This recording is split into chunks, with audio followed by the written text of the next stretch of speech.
Perkembangan ilmu pengetahuan dan teknologi telah mendorong lahirnya penemuan-penemuan baru dalam ilmu kimia. Salah satunya adalah penemuan senyawa baru yang dihasilkan dari penelitian laboratorium. Senyawa baru tersebut harus diberikan identitas berupa nama kimia resmi.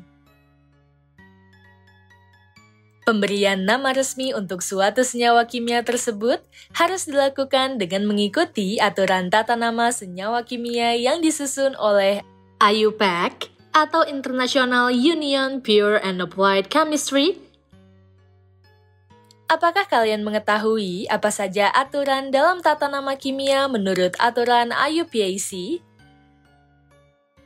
Keberadaan senyawa kimia sangatlah banyak.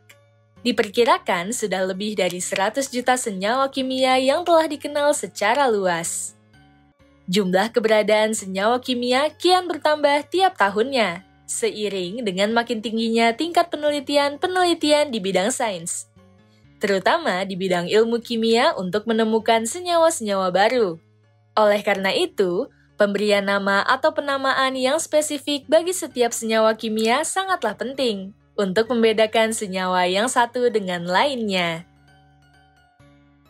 Pada zaman dahulu, senyawa kimia diberi nama sesuai dengan nama penemunya.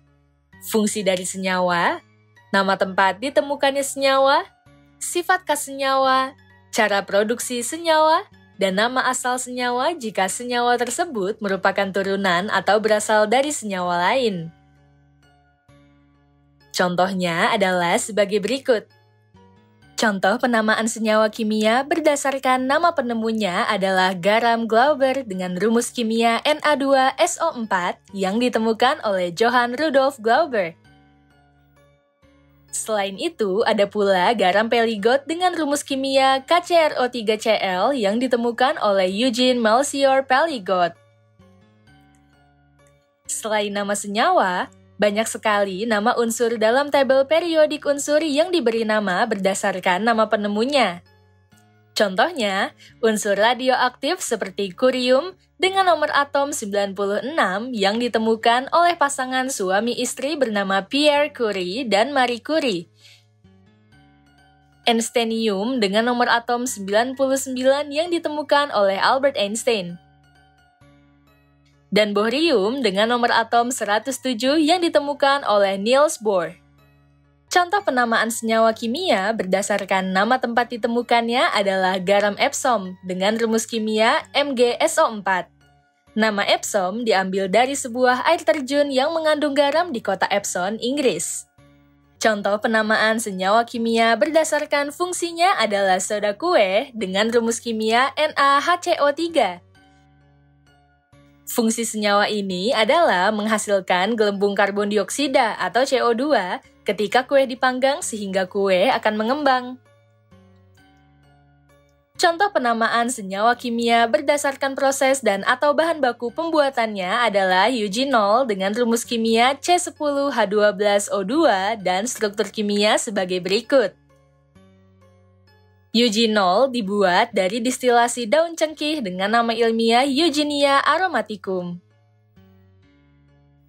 Contoh penamaan senyawa kimia berdasarkan nama asal senyawa tersebut jika senyawa tersebut merupakan turunan atau berasal dari senyawa lain adalah isoeugenol. Isoeugenol adalah turunan dari eugenol dengan rumus molekul yang sama dengan eugenol, yaitu C10H12O2. Namun, struktur molekulnya berbeda dari eugenol, yaitu sebagai berikut. Berdasarkan contoh-contoh penamaan senyawa kimia tersebut, dapat dikatakan bahwa penamaan senyawa kimia pada zaman dahulu tidak memiliki aturan yang jelas, sehingga senyawa-senyawa kimia yang ditemukan tidak terklasifikasi dengan baik. Dengan demikian, jika makin banyak jumlah senyawa kimia yang ditemukan, baik senyawa alami maupun senyawa buatan, penamaan senyawa dengan metode ini tidak dapat lagi diterapkan. Oleh karena itu, diperlukan adanya aturan tata nama senyawa kimia yang lebih sistematik, sehingga senyawa-senyawa kimia yang telah ditemukan dapat diklasifikasikan dengan lebih baik. Tata nama senyawa berdasarkan aturan IUPAC IUPAC atau International Union Pure and Applied Chemistry adalah suatu kelompok himpunan ahli kimia sedunia di bawah naungan PBB atau Perserikatan Bangsa-Bangsa yang merumuskan aturan-aturan sistematik tentang penamaan senyawa kimia atau tata nama senyawa kimia. IUPAC dibentuk pada tahun 1919 oleh ahli-ahli kimia dari berbagai negara yang bergerak di bidang industri maupun akademisi dengan tujuan memberikan standarisasi internasional di bidang kimia, termasuk standarisasi tata nama senyawa kimia. Meskipun tata nama senyawa kimia telah ditetapkan oleh IUPAC untuk kepentingan tertentu, seperti kepentingan di dunia industri dan perdagangan, nama senyawa kimia yang digunakan adalah nama trivial atau nama umum. Nama trivial atau nama umum adalah nama senyawa kimia yang sudah lazim dan sudah ada sebelum nama resmi senyawa tersebut ditetapkan oleh IUPAC. Contoh nama trivia dari suatu senyawa yang banyak ditemukan dalam kehidupan sehari-hari adalah garam dapur dan soda kue. Penamaan senyawa kimia berdasarkan IUPAC dikelompokkan berdasarkan jenis senyawanya, yaitu senyawa anorganik dan organik. Senyawa anorganik adalah senyawa yang terdiri dari semua unsur yang ada di dalam tabel periodik unsur, kecuali senyawa yang mengandung ikatan karbon-karbon dan ikatan karbon hidrogen. Senyawa organik adalah senyawa yang terdiri dari unsur karbon dan beberapa unsur lainnya, seperti hidrogen, oksigen, nitrogen, dan fosfor. Senyawa organik umumnya memiliki ikatan karbon-karbon dan ikatan karbon hidrogen. Akan tetapi, senyawa karbida seperti karbonat, serta senyawa oksida karbon seperti karbon monoksida dan karbon dioksida bukanlah senyawa organik, melainkan senyawa anorganik. Tata nama senyawa anorganik. Tata nama senyawa anorganik dibagi menjadi tata nama senyawa biner atau kovalen, tata nama senyawa biner atau ion, tata nama senyawa asam, tata nama senyawa basa, dan tata nama senyawa hidrat. Pertama, tata nama senyawa biner atau kovalen. Tata nama senyawa biner atau kovalen adalah tata nama untuk senyawa yang terdiri dari dua jenis unsur non-logam dan terikat melalui ikatan kovalen. Misalnya, air atau H2O yang terdiri atas unsur hidrogen dan unsur oksigen. Adapun aturan dalam tata nama senyawa biner atau kovalen adalah sebagai berikut. Aturan pertama, penulisan rumus kimia senyawa biner atau kovalen dimulai dari unsur yang lebih elektropositif dan diikuti unsur yang lebih elektronegatif yang diberi akhiran ida. Elektropositif adalah kecenderungan suatu atom untuk melepas elektron di kulit valensinya. Sedangkan elektronegatif adalah kecenderungan suatu atom untuk menarik elektron dari atom lainnya. Dengan demikian, dapat dikatakan bahwa elektropositif dan elektronegatif adalah sifat yang saling berlawanan. Dalam tabel periodik, keelektronegatifan unsur-unsur yang terletak dalam satu periode dari kiri ke kanan akan makin besar. Sementara itu, keelektronegatifan dari unsur-unsur yang terletak dalam satu golongan dari atas ke bawah akan makin kecil. Makin besar keelektronegatifan yang dimiliki suatu unsur, makin besar kecenderungannya untuk menarik elektron. Contohnya, rumus kimia asam klorida yang resmi menurut IUPAC dituliskan sebagai HCl, bukan ClH. Hal ini disebabkan unsur hidrogen lebih elektropositif dibandingkan unsur klorin. Oleh karena itu, hidrogen dituliskan terlebih dahulu, kemudian diikuti klorin yang namanya diberi akhiran ida, sehingga menjadi klorida. Aturan kedua, Unsur-unsur non-logam yang terikat secara kovalen dapat membentuk beberapa rumus kimia. Contohnya, ikatan antara atom karbon dan oksigen mampu menghasilkan dua rumus kimia, yaitu CO dan CO2. Karena dua senyawa ini memiliki rumus kimia yang berbeda, nama senyawa kimia yang dimiliki keduanya juga pasti berbeda. Penulisan nama senyawa kovalen atau biner ini mengikuti aturan pertama, yaitu unsur pertama atau unsur yang lebih elektropositif dituliskan terlebih dahulu, lalu diikuti dengan unsur kedua atau unsur yang lebih elektronegatif disertai dengan akhiran ida. Karena pasangan unsur dalam senyawa kovalen atau biner mampu membentuk lebih dari satu jenis senyawa, senyawa-senyawa tersebut dapat dibedakan dengan menyebutkan angka indeks dalam bahasa Yunani. Angka indeks adalah angka yang ditulis subskrip di depan nama unsur yang menyatakan banyaknya jumlah atom dari unsur tersebut yang terdapat dalam suatu senyawa.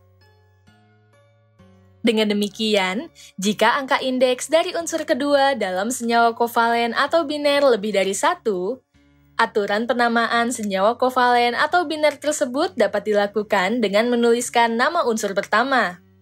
Kemudian diikuti angka indeks dari unsur kedua dalam bahasa Yunani. Lalu diikuti nama unsur kedua dengan akhiran ida.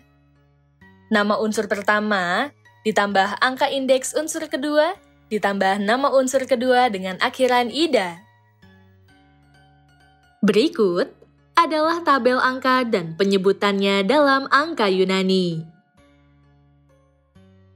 Dengan demikian, senyawa biner atau kovalen dengan rumus molekul CO memiliki nama kimia karbon monoksida. Mono menyatakan bahwa terdapat satu atom oksigen O dalam senyawa karbon monoksida atau CO. Sementara itu, senyawa biner atau kovalen dengan rumus molekul CO2 memiliki nama kimia karbon dioksida. Di menunjukkan bahwa terdapat dua atom oksigen dalam senyawa karbon dioksida. Aturan ketiga, penamaan senyawa biner atau kovalen dengan jumlah atom dari unsur pertama dan unsur kedua lebih dari 1, seperti S2O3. Penamaan senyawa biner atau kovalen ini mengikuti aturan pertama dan kedua, dengan tambahan penulisan angka indeks pada unsur pertama. Dengan demikian, jika angka indeks dari unsur pertama dan unsur kedua dalam senyawa kovalen atau biner lebih dari 1, aturan penamaan senyawa kovalen atau biner tersebut dapat dilakukan dengan menuliskan angka indeks unsur pertama dalam bahasa Yunani. Kemudian diikuti nama unsur pertama, lalu diikuti angka indeks unsur kedua dalam bahasa Yunani, dan diikuti nama unsur kedua dengan akhiran ida. Dengan demikian, nama senyawa kimia untuk S2O3 adalah disulfur trioksida. Awalan di ditambahkan di depan sulfur untuk menunjukkan terdapat dua atom sulfur, dan awalan tri ditambahkan di depan oksigen untuk menunjukkan terdapat 3 atom oksigen dalam rumus kimianya. Beberapa contoh penamaan senyawa biner atau kovalen dari beberapa senyawa adalah sebagai berikut.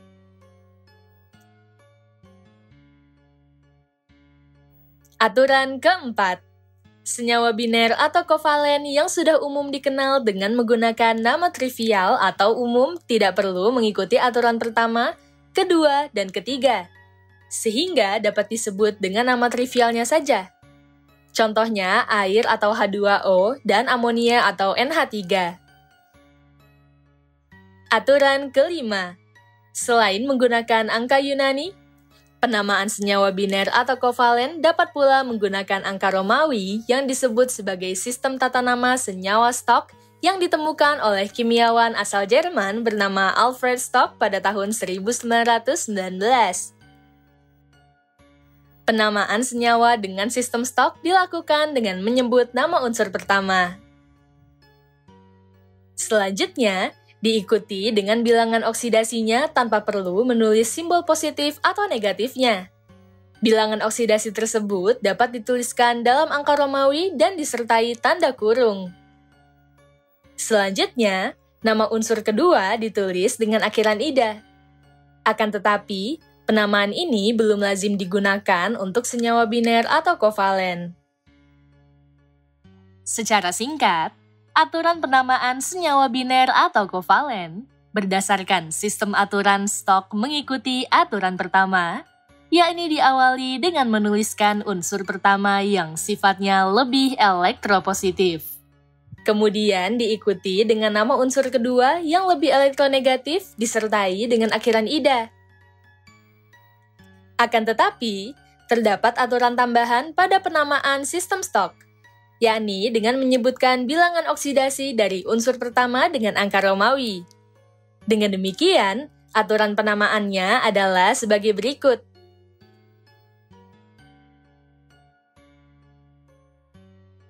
Contoh lainnya, senyawa kimia dengan rumus kimia NO2 yang memiliki nama resmi nitrogen dioksida, tetapi dengan menggunakan aturan tata nama Stokes, nama senyawanya adalah nitrogen oksida.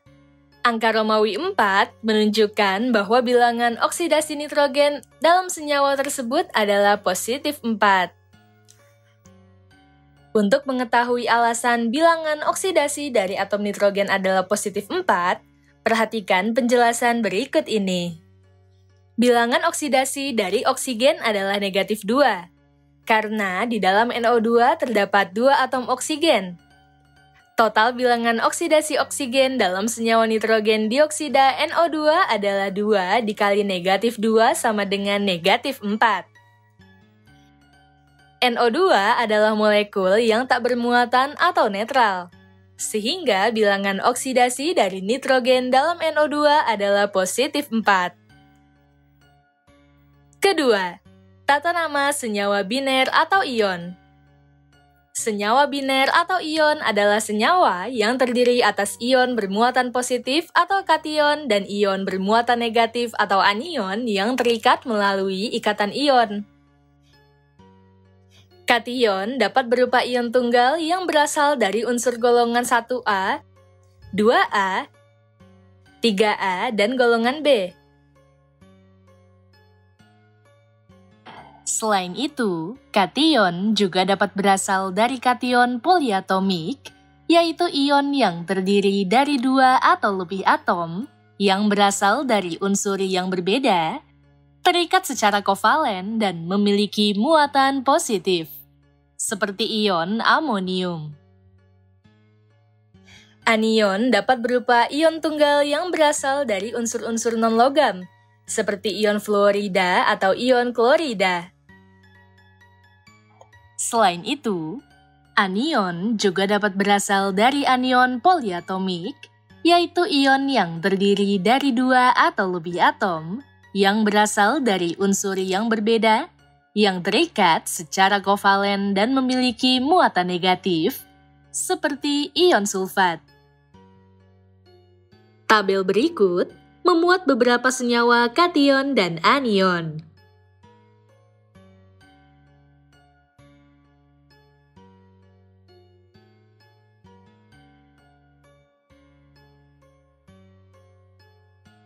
Contohnya, senyawa hipoklorit, klorit, klorat, dan perklorat. Secara berturut-turut, jumlah atom oksigen dalam anion-anion tersebut adalah 1, 2, 3, dan 4. Klomin memiliki jumlah atom oksigen paling sedikit, sehingga diberi nama hipoklorit. Sedangkan klo-4- memiliki jumlah atom oksigen paling banyak, sehingga diberi nama perklorat. Adapun aturan penamaan senyawa biner atau ion adalah sebagai berikut. Aturan pertama, rumus kimia senyawa biner atau ion ditulis dengan diawali rumus kimia kation, kemudian diikuti rumus kimia anion. Aturan kedua, penamaan senyawa biner atau ion diawali dengan nama kation, kemudian nama anion.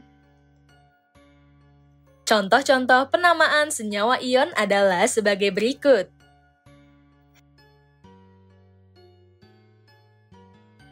Aturan ketiga. Jika kation yang berasal dari unsur logam memiliki lebih dari satu bilangan oksidasi, penamaan senyawa biner atau ion dilakukan dengan menuliskan nama unsur logam. Diikuti dengan bilangan oksidasinya dalam angka Romawi dengan tanda kurung, dan diikuti dengan nama anion yang berasal dari unsur non-logam dengan akhiran ida. Untuk lebih memahami tata nama senyawa biner atau ion, perhatikan contoh soal dan pembahasannya sebagai berikut. Berikan nama untuk senyawa biner atau ion dengan rumus kimia FeCl2. Jumlah atom klorin atau Cl dalam FeCl2 adalah 2. Bilangan oksidasi dari klorin adalah negatif 1. Karena terdapat 2 atom klorin dalam FeCl2, total bilangan oksidasi atom dari klorin dalam FeCl2 adalah negatif 2. Karena FeCl2 adalah molekul netral dengan bilangan oksidasi sama dengan 0, bilangan oksidasi dari besi atau Fe adalah positif 2. Dengan demikian, nama senyawa dari FeCl2 adalah besi 2 klorida. Ketiga, tata nama senyawa asam. Menurut Arrhenius, senyawa asam adalah senyawa yang dalam larutannya menghasilkan kation berupa ion hidrogen dan anion yang berasal dari unsur non-logam, baik dalam bentuk ion monoatomik maupun poliatomik. Penamaan senyawa asam dilakukan dengan menuliskan kata asam, kemudian diikuti dengan nama anionnya. Contoh-contoh nama senyawa asam adalah sebagai berikut.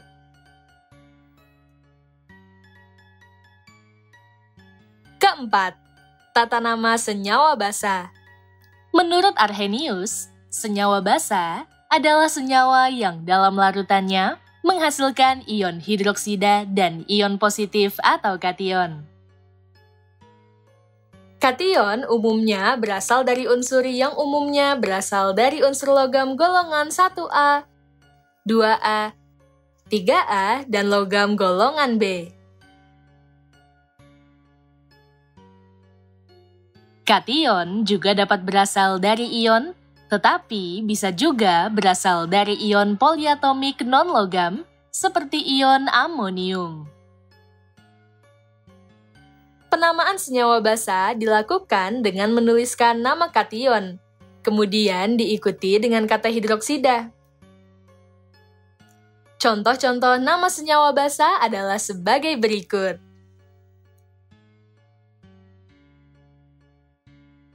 Kelima, tata nama senyawa hidrat. Beberapa senyawa ion dalam bentuk padatan atau kristal mampu menyerap molekul air yang berasal dari uap air di udara bebas sehingga membentuk suatu senyawa hidrat.